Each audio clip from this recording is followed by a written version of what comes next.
Hey, what's up guys, Sawyer here from TechieGrad. So we were just able to get our hands on the Moto Z2 Play, as well as the TurboPower Pack and JBL speaker too. So today we're going to be taking a look at the Moto Z2 Play, which is a strong mid-ranger with modular features.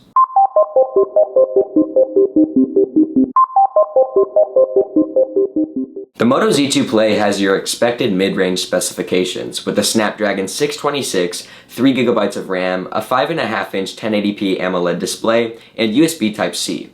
You won't have any issues on stuttering on the software side of things, as Motorola keeps it pretty clean with their software, which has been one of my favorite parts about it.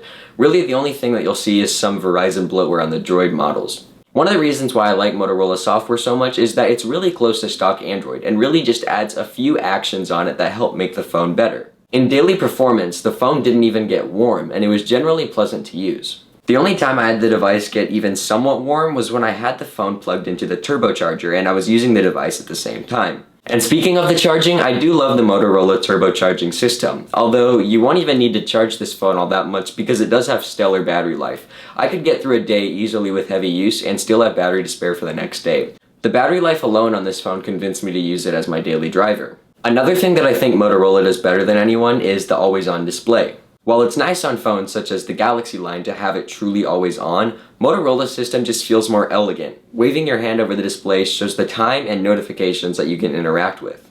Also, although the fingerprint scanner is a bit quirky in that it also turns off the display, it's a very fast scanner that only barely requires you to tap your thumb or other finger. The design of the Moto Z2 Play is nice, and this year the back is all aluminum, which feels sturdier in the hand compared to last year's Moto Z Play. Now onto some of the cons of this phone, and the first one is the price. And the Moto Z2 Play is pretty expensive, coming in at about $410. In this price segment, you're looking at things like OnePlus phones for competitors that pack flagship level specifications for the same price. With mid-range level specs, it becomes hard to justify this phone alone if you're not willing to shell out more for Moto Mods. Keep in mind, however, that the phone performs extremely smoothly and doesn't actually need the spec boost, but it's just a little bit less well future-proofed. Another con I had with this phone is the bezels on it, which are pretty large and there's wasted space all over the phone. While this doesn't seem like a huge problem, when companies are coming out with near bezel-less displays, it'd be nice to see Motorola stepping up their game on this front. Also, just a side note, this phone is currently only available through Verizon. In our testing, the phone will work perfectly on AT&T, but it's sold as a Verizon exclusive and therefore does not guarantee support. One thing that was decidedly average about the Moto Z2 Play was the camera, and while it certainly wasn't great, I missed the features like the double twist gesture to open up the camera on other phones when I didn't have the Z2 Play on me. However, in low-light situations, the shots I took with this phone were very grainy and honestly just never came out very well.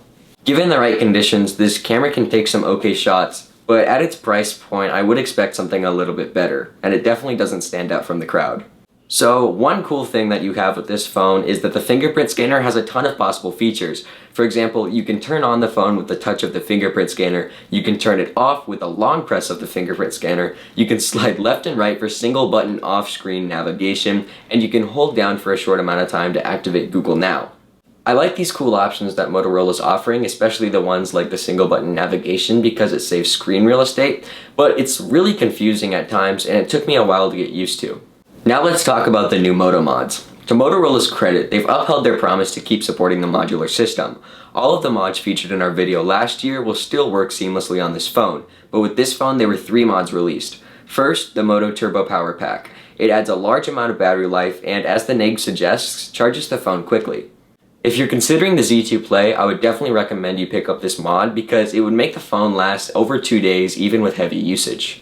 Motorola also released the JBL SoundBoost 2, which has great sound quality and is a good deal louder than last year, although you shouldn't expect to use this as your only speaker for a loud room. Finally, there was also a Style Shell with wireless charging that was released, and we didn't get our hands on this mod, but it's pretty simple. All in all, the Moto Z2 Play is a good phone in a tough price range. Battery life is a huge plus, and if you can attach a Moto mod such as the turbocharged power pack, you'll easily get through 2, even 3 days of heavy use. But you will need to consider what you're expecting this phone to do. With mid-range specifications, it's a strong performer, but not as future-proof as some phones in this segment. But if you're interested in working with the Moto Mods ecosystem, this is the phone to get. So that's going to conclude our review of the Moto Z2 Play and the new Moto Mods that came out. If you like this video, be sure to like, comment, and subscribe for more content from TechieGrad. As always guys, thank you for watching, and I'll see you in the next one.